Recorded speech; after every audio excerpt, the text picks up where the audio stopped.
Bon, je me permets de faire cette petite entrée en marchant quand même, c'est le thème de la vidéo. Puisqu'aujourd'hui, tu l'as vu dans le titre, je vais répondre à la question qui m'est, je pense, le plus posée. Après celle, est-ce que tu vas refaire de la moto?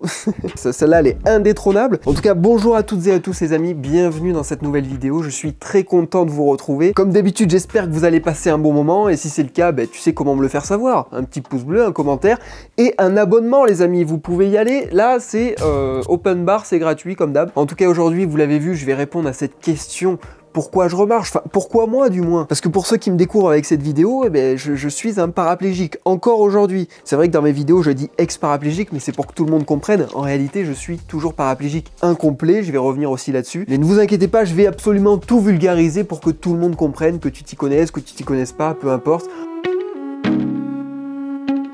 Alors avant que je te donne les éléments de réponse, parce que tu as peut-être des petites idées, mais là tu auras l'avis du principal intéressé, s'il te plaît, il y a quand même 2-3 petites choses à savoir qui sont très importantes. La première, c'est que être paraplégique, tétraplégique, c'est une blessure neurologique. En gros, ça touche l'information qui circule dans ton corps, quoi, tout ce qui est électricité, enfin, toutes ces choses-là pas palpables. C'est pas des trucs que tu vois à la radio, quoi. C'est pas comme quand tu te casses un bras, tu te dis, bon là, t'en as pour 6 semaines. Là non, là tu peux pas quantifier, tu peux pas... C'est pour ça que les diagnostics des médecins en fait sont assez aléatoires, j'allais dire, pas vraiment. En général, ils sont très durs et très froids, et ils manquent souvent de tact. Mais est-ce qu'on peut leur en vouloir? Ça c'est un autre débat. Enfin, en tout cas, c'est quelque chose qui peut pas se prévoir. Voilà, je sais pas si t'es sensible à l'art, mais ça ressemblerait à quelque chose d'abstrait, quoi. Oh, mais j'adore l'abstrait! Mais j'adore l'abstrait! Bon, ça c'est une chose. Maintenant la deuxième, c'est que la moelle épinière, pour t'expliquer un petit peu, faut que tu vois ça comme ton chargeur de téléphone. On en a tous, mais là, imagine que je t'en donne qu'un, et tu dois le garder toute ta vie. Donc tu l'abîmes pas, hein. Bon, pour moi, c'est loupé. Mais je suis sûr que t'en as déjà eu un qui était abîmé entre tes mains et qui pour autant marchait à merveille. Et qui des fois aussi pouvait s'arrêter de fonctionner. Enfin, quand même quelque chose d'aléatoire. Mais imagine que pour ma moelle épinière qui est aujourd'hui abîmée, elle est pas réparable, et c'est un petit peu la même chose. Je marche et tu te demandes pourquoi. C'est pas possible. Alors qu'il y en a qui ont aussi la moelle épinière abîmée et pour le coup, ça fonctionne pas. En fait, là, ce que je veux te dire par là, c'est qu'il y a ce côté-là aussi imprévisible et un peu loterie. Mais on va y revenir, ne t'en fais pas. En tout cas, je voulais aussi aborder la notion de paraplégie complète et incomplète. Alors quand je dis paraplégie, ça marche aussi pour tétraplégie. Moi tu verras par la suite quand je vais t'expliquer rapidement que je suis plutôt entre les deux. Voilà, moi je savais pas où trop me situer, bon je vais couper la poire en deux si vous le voulez bien. Je vais me casser la C7, voilà. Ouais, parce qu'en fait je suis paraplégique haut ou tétraplégique bas, ça dépend comment tu le vois, en tout cas dans les dossiers. Il y a un petit peu de tout qui est noté, voilà, c'est chacun sa sauce. Mais pour ce qui est de la paraplégie incomplète, on va se recentrer 2 minutes, c'est ce qui me concerne moi en fait. Le terme incomplet, il veut dire que j'ai récupéré en dessous de ma lésion. Tu vois, j'ai des muscles qui fonctionnent en dessous de C7. Et pour ce qui est des personnes qui sont complets, c'est souvent dû à une section de la moelle épinière, alors pas tout le temps, elle peut être comprimée comme c'est le cas pour moi, et que les informations ne circulent pas. Tu vois, ça arrive aussi. En fait, tu te rends compte que tout est possible, parce que c'est le corps humain et c'est fou, quoi. C'est fou. En tout cas, tu l'auras compris, un paraplégique complet, c'est quelqu'un qui, en dessous de sa lésion, n'a pas récupéré, que ce soit motricité ni sensibilité. Bon, là, voilà, t'as à peu près tout ce qu'il fallait savoir. Peut-être que je pourrais rajouter qu'il y a quand même des avancées qui sont en cours en ce moment. Il y a des études, des choses qui sont faites, comme Neurogel en marche, qui est une association, par exemple. Ils arrivent quand même à faire récupérer des paraplégiques complets. Il y a d'ailleurs 12 patients, dont 6 Français, qui ont subi cette opération et qui ont eu des résultats de ouf. Je vous mettrai tout dans la description.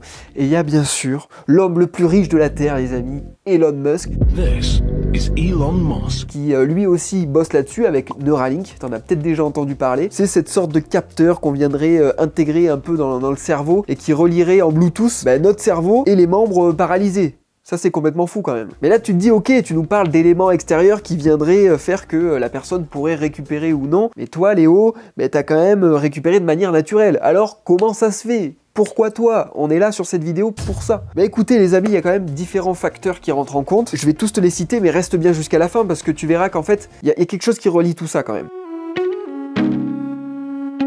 Alors la première chose, ça a été quand même d'avoir une bonne forme physique. Au moment de mon accident, j'avais 18 ans, je faisais pas mal de sport. Bon, là je vais flex un petit peu, mais je buvais pas et je fumais pas. J'ose espérer que ça y a joué quand même, tu vois.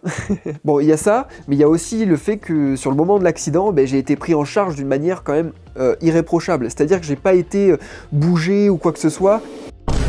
On entend ça très souvent quand on fait des petites formations, que ce soit à l'école, au taf, peu importe. Quand tu vois quelqu'un qui est tombé, le mieux c'est pas trop le bouger tant qu'on sait pas ce qu'il y a, quoi. Et ben ça, heureusement que ça a été fait sur moi, parce que quand tu sais que une simple aiguille dans la moelle épinière, eh ben ça peut avoir des répercussions immédiates sur ton corps, ben tu te dis que ouais, vaut mieux pas te déplacer, parce que à ce moment-là, j'avais la cervicale qui était fracturée, ça aurait pu avoir des dommages de ouf qui font qu'aujourd'hui, eh ben, je pourrais pas être sur mes deux jambes, quoi. Donc tout ça pour dire quand même que ça tient à pas grand-chose, mais ça, t'avais pas besoin que je te le dise, tu vas le comprendre par toi-même. Autre point important, c'est que l'opération, elle s'est passée dans les 6 heures après mon accident. Dans ce genre de cas, c'est important de respecter ce délai-là, puisque ben, c'est pour maximiser un peu les chances de récupération, on va dire. Et j'en profite pour remercier Dr Gay. Voilà, je me permets de le citer parce que c'est quand même grâce à lui aussi que j'ai pu récupérer et que l'opération s'est bien passée. Elle a duré plusieurs heures, il m'a fixé une plaque entre la C6 et la T1. Et vraiment, voilà, entre ma cage thoracique et mes cervicales, il n'y a pas de charnière, hein, comme sur les portes, bien que ça m'aurait un peu aidé niveau mobilité,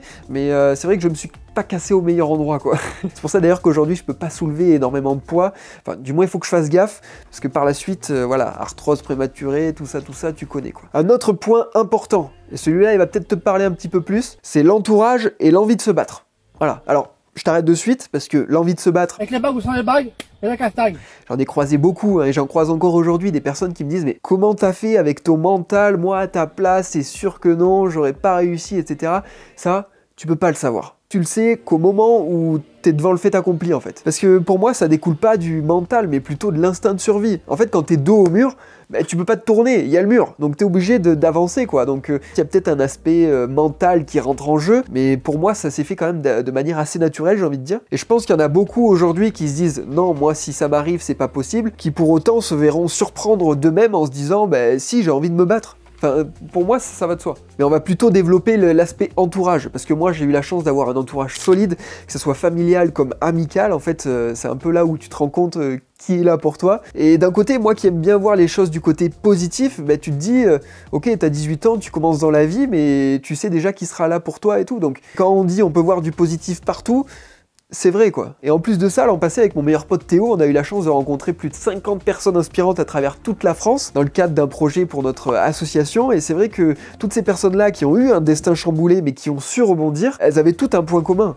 L'entourage, ou alors, une passion.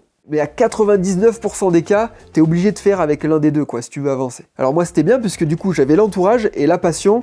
Bah, certes, je pouvais plus faire de moto, mais j'avais quand même une passion qui était là depuis tout petit, et tu le sais si tu suis mes vidéos, bah, c'était justement créer des vidéos. Tu vois, ce que je te fais là, en fait, bah, ça a permis de me reconstruire, grâce à ton soutien, grâce à tout ça. Donc abonne-toi, c'est très important.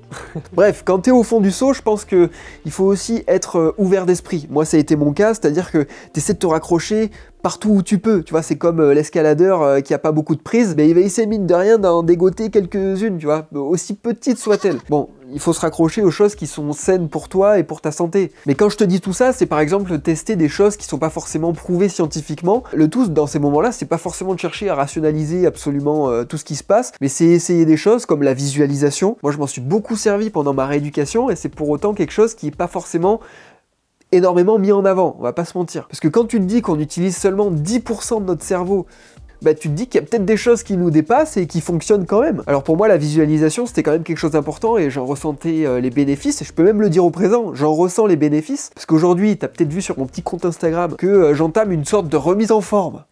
S'il te plaît. Et en fait, visualiser, ça fait partie de mon quotidien, parce que avant de faire un exercice, je vais d'abord l'imaginer dans ma tête, et en plus de l'imaginer, je vais essayer de ressentir l'émotion que ça va me procurer, l'énergie que ça va me prendre, enfin, toutes ces choses-là qui font que ça conditionne un peu mon cerveau à réussir l'exercice. Alors, ça va peut-être pas être le cas, mais au moins, ça me permettra de booster un petit peu mes performances. Pour la masse musculaire, c'est super efficace, et puis pour les gonzesses, ça marche bien. Et encore une fois, là-dedans, il y a peut-être pas grand-chose qui est prouvé, mais ça mérite quand même qu'on essaye, tu vois. Parce que tu te dis, on est tous là sur Terre en train d'expérimenter quelque chose qui s'appelle la vie, on sait même pas pourquoi on est là, et on va essayer de tout comprendre, ouais, A plus B égale scientifique, ok, c'est validé, j'essaye. Non, teste. Tu verras, ça se trouve, ça va t'aider. Autre point important aussi, c'est que j'ai eu un bon suivi en rééducation. Alors moi, je suis allé à Bordeaux, à 300 km de là où je te tourne cette vidéo. Donc certes, j'habite à la campagne, dans un trou paumé, mais crois-moi, il y avait d'autres centres plus près que ça, hein. Mais pour le coup, j'ai fait le choix, et j'ai eu la chance de faire le choix d'aller là-bas pour pouvoir maximiser mes chances de récupération, parce que c'était déjà un petit peu plus calé en termes de moelle épinière et de blessures neurologiques. Et pour le coup, ça m'a bien aidé. Alors j'y suis pas resté énormément de temps, je pense que j'ai fait un des séjours les plus courts de l'histoire de ce centre. J'y suis resté 4 mois. Alors 4 mois dans la vie courante, dans la vie normale, c'est très court, mais quand tu es dans une situation où t'as pas envie d'être et que chaque heure te paraît une journée... Là je n'en peux plus, je suis en bout du rouleau, j'ai envie de rentrer, me foutre ma savate et terminer mon soir, quoi. Mais je vais pas me plaindre parce que je suis sorti sur mes 2 jambes. Après ces 4 mois-là, j'ai enchaîné sur 1 an de rééducation plus proche de chez moi, mais là quand même c'était tout aussi intensif, hein. Je faisais peut-être 3 heures de rééduc par jour. Mais là tu te dis, ok, t'as peut-être fait 1 an et demi à peu près de rééducation, mais pour autant, Léo, moi j'ai entendu que c'est dans les 6 premiers mois que ça se joue. Mais t'as pas forcément tort là-dessus, j'ai entendu ça aussi, voilà, je te le dis. Mais c'est vrai qu'apparemment, on récupérerait 80-90% de ce qu'on va récupérer dans notre vie dans les 6 premiers mois en fait. Alors ça veut pas dire que à 5 mois et 30 jours, tu vas te réveiller et il se passera plus rien. C'est pas forcément comme ça que ça se passe. Je pense que les 6 mois, tu peux les pousser un peu à 1 an, des fois 2 ans, mais pour moi, le corps continue d'évoluer sans cesse, hein, puisque j'ai déjà entendu des personnes qui m'ont dit, moi, après 6 mois, c'est là où j'ai commencé à récupérer. J'ai des potes qui sont dans la même situation, qui continuent de progresser des années après. Enfin, je pense qu'il y a pas mal de choses qui rentrent en compte, notamment la jeunesse, la motivation, et aussi le corps en lui-même, quoi, qui te donne la possibilité ou non de pouvoir progresser. Donc moi pour le coup ma récupération elle s'est faite petit à petit au début, après il y a eu vraiment une phase exponentielle je dirais, et ça je te laisserai fouiller un petit peu plus sur mes réseaux pour en prendre connaissance si tu me découvres avec ce contenu. Donc là je viens de te citer quand même pas mal de facteurs qui ont fait que j'en suis là aujourd'hui, et tu te rends compte que s'il y a que très peu de personnes qui arrivent à pouvoir récupérer aussi bien d'une telle blessure, c'est que pour avoir tous les critères, c'est pas facile, parce que plus t'en as, plus la probabilité finalement elle diminue. Alors il n'y a pas de recette miracle, hein. Ce que je te dis là c'est mon point de vue, mais il y a d'autres personnes qui ont réussi à s'en sortir, en n'ayant pas forcément tous les maillons de la chaîne que je viens de te citer. Tu es le maillon faible. Et c'est là qu'encore une fois tu te rends compte que le corps est ouf quoi. Et imprévisible, je le répète. En tout cas, là où je voulais en venir, c'est que tout ce que je viens de te dire, pour moi, c'est enveloppé d'un seul et même truc finalement, c'est la chance. Et ça, on a tendance à l'oublier. Enfin, du moins, les médias ont tendance à l'oublier, puisqu'il y a eu quelques articles, quelques vidéos sur moi qui mettaient en avant surtout ma persévérance, ma force de caractère, mon mental, tout ce que tu veux, mais pas la chance. Et c'est pour ça, je pense qu'il y en a qui ont pas mal de mauvais a priori sur moi, et notamment des personnes en situation de handicap, qui se sont dit, ok, mais lui, la chance, il connaît pas en fait. Bien si, je la connais, c'est pour ça que je t'en parle. Il y a eu des choses qui ont été mises en avant sur mon histoire qui sont pas forcément les bonnes, quoi. Enfin, certes, il y a une partie mentale, travail et tout ce que tu veux, mais la chance, elle a un rôle clé là-dedans. Parce que qu'est-ce qui va faire que tu vas être bien prise en charge? Qu'est-ce qui va faire que tu auras un bon entourage? Qu'est-ce qui va faire que dans les 6 premiers mois, ça va bien se passer, que tu n'auras pas de complications? Alors après, j'ai fait tout ce qu'il y avait en ma possession pour qu'elle puisse me sourire, quoi. J'ai cru en moi, je me suis surpassé, j'ai tout donné lors des exercices en rééduc, etc. En fait, j'ai tout fait pour me tourner vers la chance et qu'elle me sourie. Et elle m'a souri. Et ça, c'est un truc de ouf. Et je remercie la vie chaque matin, quoi. Même si, attention, petit disclaimer, c'est pas tout beau tout rose. J'ai des difficultés hein, encore aujourd'hui. Alors, il y a celles qu'on voit, il y a celles qu'on voit pas. Mais déjà, quand tu sais que quand il y a quelqu'un qui est en fauteuil, la plupart des gens à l'extérieur vont se dire, c'est ça, c'est son fauteuil, la majorité de son handicap. Alors que non, il y a tout plein de problèmes qu'on voit pas. Et moi, aujourd'hui, c'est un peu la même chose. Sauf que j'ai la chance de plus être dépendant de ce fauteuil roulant. Donc, mine de rien, sur le papier, tu te dis, il y a que des problèmes qu'on voit pas, quoi. Alors, je boite un peu. Ça t'aide. Mais bon, tout ça pour dire que si j'avais un conseil à donner à absolument tout le monde, c'est faites en sorte que la chance vous sourie. Et pour ça, croyez en vous. C'est la seule chose à faire en fait. Parce que personne ne le fera à ta place et personne ne le fera mieux que toi tu le feras. C'est très important et si tu veux atteindre tes objectifs, qu'ils soient personnels, professionnels, peu importe, c'est un peu le passage obligé. Et même si tu n'atteins pas ces objectifs, je vais aller plus loin là-dedans, ça t'aura au moins permis d'avancer. Et ça, c'est un truc de ouf. Parce qu'en fait, tu te fais le cadeau de vivre sans regret. Alors, normalement, j'ai rien oublié. Peut-être qu'au montage, je me dirais, putain, j'ai oublié de parler de ça, je suis trop bête. Mais en tout cas, j'espère que tu auras passé un bon moment. Si c'est le cas, n'hésite pas à me le faire savoir. Un pouce bleu et même un commentaire. Oui, Léo, je t'ai écouté jusqu'à la fin et j'ai trop kiffé. Sache que ça me ferait trop plaisir. Au même titre que tu t'abonnes à cette chaîne si ce n'est pas encore fait. Voilà. Parce que oui, ça te permettra d'avoir ma nouvelle vidéo la semaine prochaine dans ton fil d'actualité. Allez, je te fais des bisous. Merci encore et à très vite.